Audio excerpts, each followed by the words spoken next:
Hello and welcome to Satsuma Designs. In this mending video, I'm going to show you how we'll replace this broken button on this sweet cable knit cardigan. We mark our mending operations with a little bit of masking tape so that our team knows what needs to be done. I'll go ahead and remove that. Next, I'm going to go ahead and remove the button, but I want to make sure that I have a button on hand. So I will grab that.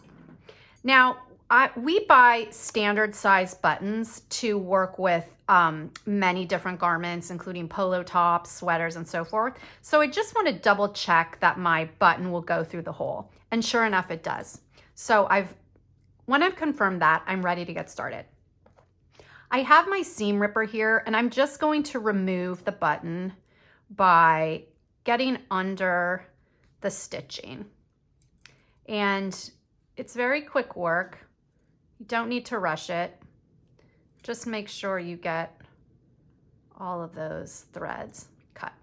So now the broken button is removed. We want to make sure we got all of the threads from the sweater. And you might have to do a little bit of pulling and or cutting. So I want to just make sure I'm getting rid of these threads as well so that I have a clean working space.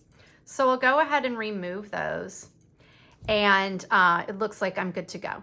So when we're replacing buttons, it's important to keep note of where the button was.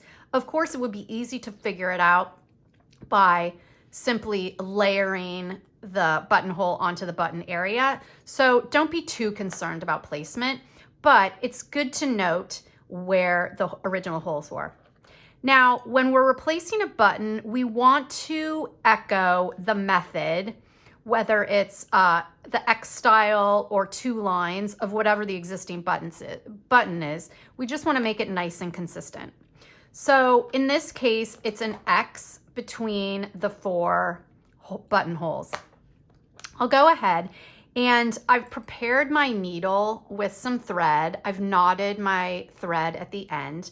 I'm going to start from the back. I'm going to go ahead and find one of the holes that existed in the original button and simply push my needle through. Now, to me, this looks like the upper left hole, so I'm going to go ahead and place the upper left hole over my thread. And you can see how quick this is. So next I will go diagonally bottom right, then up, upper right, then bottom left, and so on, repeating that pattern. I will do this at least 3 times to really secure my button. Now these garments, as you can imagine, are going on active, fun, sweet school children. So we want to make sure that when we are mending, we are doing things that will last, making them very durable, keeping them out of the landfill, and on track to be used over and over again. Now I'm pulling my thread. I'm not pulling it so tightly, of course, because our button needs to be somewhat loose to go through the hole. But there you have it.